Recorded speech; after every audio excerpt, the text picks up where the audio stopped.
Selamat datang kembali di channelnya Cikgu Leni. Oke, pada video kali ini khusus saya buat untuk anak didik saya. Jadi ini itu merupakan video pembelajaran tingkat SMP atau MTS sederajat mata pelajaran matematika kelas 8 semester genap tahun ajaran 2020-2021. Oke, untuk anak-anak didik saya tetap semangat belajar di masa pandemi. Baiklah anak-anak, ini adalah biodata saya. Nama lengkap saya Leni Farinawati, SPD GR, NIP 1990 0321 2020 12 2009. Saya lahir di Desa Kuala Maras pada tanggal 21 Maret tahun 1990. Alamat Desa Kuala Maras. Sekolah induk saya saat ini di SMP Negeri 1 Jemaja Timur. Selain itu saya juga mengajar di MTS Al-Ma'rif Jemaja, guru bidang studi matematika. Oke, salam kenal untuk kalian semua. Baiklah anak-anak, materi pertama yang akan kalian pelajari di semester genap tahun ajaran ini adalah Teorema Pitagoras. Sebelum kita masuki materinya, ada baiknya kalian mengenal siapa si Pitagoras ini. Pitagoras dilahirkan di sebuah pulau bernama Samos, sebuah pulau di Yunani pada tahun 570 sebelum Masehi. Berdasarkan catatan sejarah, orang-orang di peradaban Babilonia, Mesir, India, bahkan Cina kuno ternyata sudah memiliki pemahaman tentang relasi antar sisi-sisi segitiga, siku-siku beberapa ribu tahun sebelum si Pitagoras lahir. Salah satu bukti sejarah adalah tablet milik peradaban Babilonia. Jadi pada tablet ini tertulis banyak kombinasi 3 angka yang memenuhi syarat teorema Pitagoras, atau sekarang kita sebut dengan Pythagorean triple atau triple Pitagoras. Pitagoras mendapatkan kredit atau penghargaan atas teorema ini karena dia dianggap sebagai orang yang membawa pengetahuan tersebut ke peradaban Yunani yang selanjutnya menjadi pusat ilmu pengetahuan pada zamannya.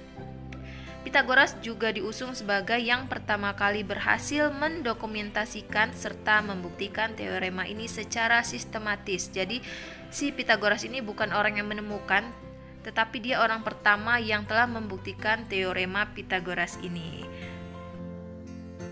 Oke, sekarang kita lanjut. Perhatikan gambar yang muncul di layar kalian. Itu adalah gambar sebuah tenda.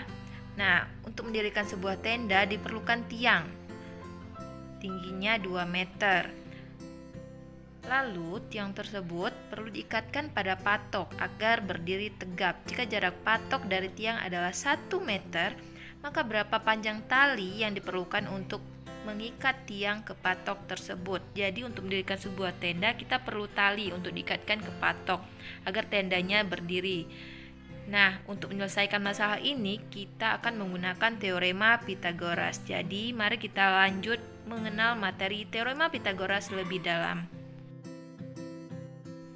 Oke anak-anak, sekarang kita akan melakukan pembuktian terhadap teorema Pitagoras. Perhatikan gambar 1 dan gambar 2. Di situ ada 2 buah persegi, di mana di dalam 2 buah persegi tersebut terdapat 4 buah segitiga siku-siku yang berwarna hijau muda, hijau tua, biru tua, dan biru muda. Pada gambar 1, perhatikan posisi segitiga siku-sikunya, kemudian perhatikan gambar 2. Letak segitiga siku-sikunya sudah berubah. Nah, pada persegi 1, panjang sisi persegi adalah A ditambah B. Bisa kalian perhatikan di situ. Kemudian setelah kita rubah posisinya sedemikian rupa, pada gambar 2, sisi persegi tetap A tambah B. Dari gambar gabungan kedua persegi tersebut terlihat bahwa kita hanya menggeser segitiga siku-siku berwarna biru tua, yang hijau tua, dan yang hijau muda. Itu berarti luas persegi luar dengan sisi A tambah B baik sebelum maupun sesudah pergeseran segitiga siku-siku adalah sama besar. Secara sistematis kita tulis bahwa luas gambar 1 sama dengan luas gambar 2, atau luas persegi sebelum pergeseran sama dengan luas persegi sesudah pergeseran.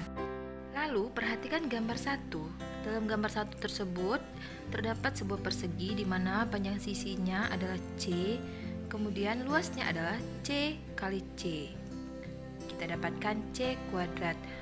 Maka luas persegi besar pada gambar 1 C kuadrat ditambah 4 kali luas segitiga. 4 kali luas segitiga yang segitiga siku-siku berwarna hijau muda, hijau tua, biru muda, dan biru tua. Sama dengan gambar persegi 2. Gambar persegi 2 di dalamnya terdapat sebuah persegi yang bentuknya kecil di mana luasnya adalah A kuadrat, kemudian persegi yang lebih besar luasnya adalah B kuadrat, lalu ditambah dengan 4 kali luas segitiga. Kemudian kedua ruas kita kurangkan dengan 4 kali luas segitiga, lalu kita dapatkan C kuadrat sama dengan A kuadrat ditambah B kuadrat.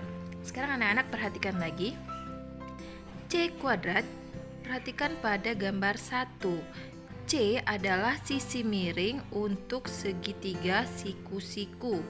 Perhatikan di situ. Kemudian sama dengan A kuadrat. A adalah sisi alas untuk segitiga siku-siku. Ditambah B kuadrat. B kuadrat. B adalah sisi tegak untuk segitiga siku-siku. Maka C kuadrat sama dengan A kuadrat ditambah B kuadrat. Sisi miring sama dengan sisi alas dikuadratkan ditambah sisi tegak dikuadratkan. Kemudian perhatikan gambar segitiga siku-siku berikut. Alas kita beri nama A dan sisi tinggi atau tegak B, sedangkan sisi miring atau hipotenusa sisi C. Berdasarkan materi yang sebelumnya, kita dapatkan C kuadrat sama dengan A kuadrat ditambah B kuadrat, di mana C kuadrat adalah sisi miring. Berarti sisi miring, sisi yang paling panjang. Untuk menemukan nilai sisi miring, maka sisi alas dikuadratkan ditambah dengan sisi tegak atau sisi tinggi. Lalu bagaimana kita mau mencari salah satu sisi yang lainnya? Maka ketika kita mau mencari sisi B atau sisi tinggi, B dikuadratkan sama dengan sisi C atau sisi yang terpanjang kita kurangkan dengan sisi A kuadrat atau sisi alas.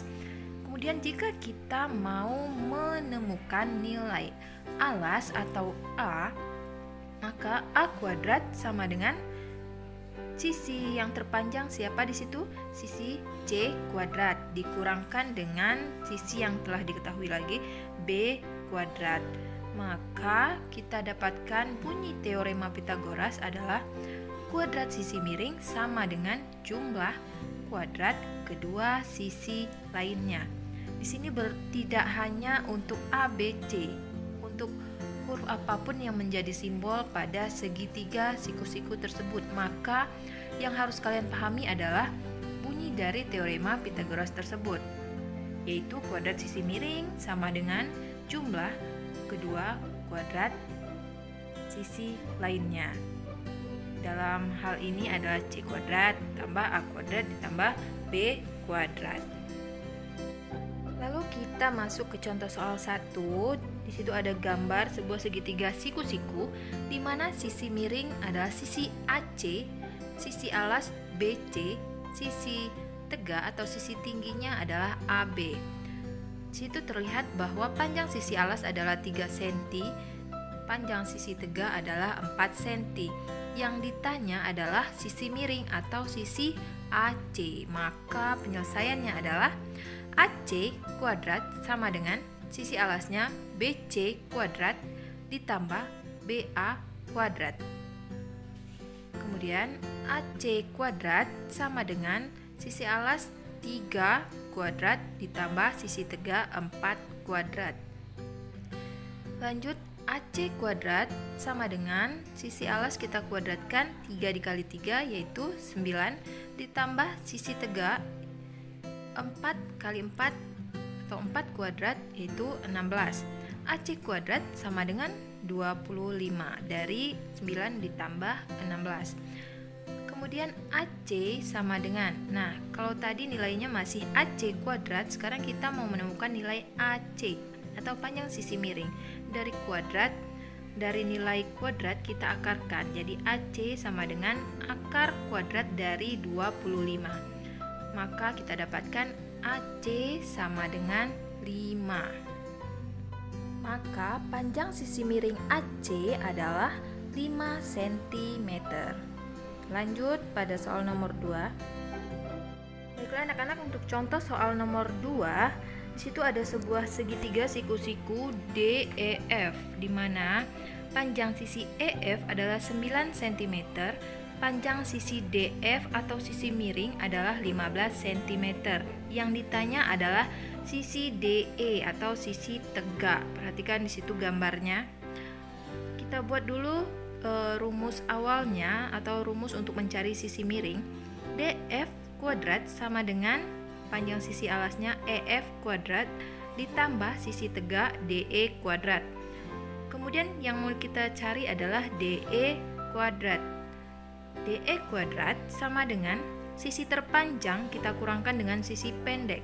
Sisi terpanjangnya DF, DF kuadrat dikurang sisi pendeknya EF kuadrat. Lanjut, DE kuadrat sama dengan sisi panjangnya 15 kuadrat dikurang sisi alas atau sisi terpendeknya 9 kuadrat. DE kuadrat sama dengan 15 kuadrat 225 dikurang 9 kuadrat adalah 81. DE kuadrat sama dengan 225 dikurang 81 hasilnya 144. Kemudian kita akar kuadratkan 144 dan ketemulah nilai DE adalah 12. Maka panjang sisi DE atau sisi tegak adalah 12 cm. Baiklah anak-anak, sampai di sini materi kita kali ini. Semoga video ini bermanfaat dan dapat membantu kalian lebih memahami materi teorema Pitagoras. Tetap patuhi protokol kesehatan, jangan lupa like, share, dan subscribe video ini. Wassalamualaikum warahmatullahi wabarakatuh.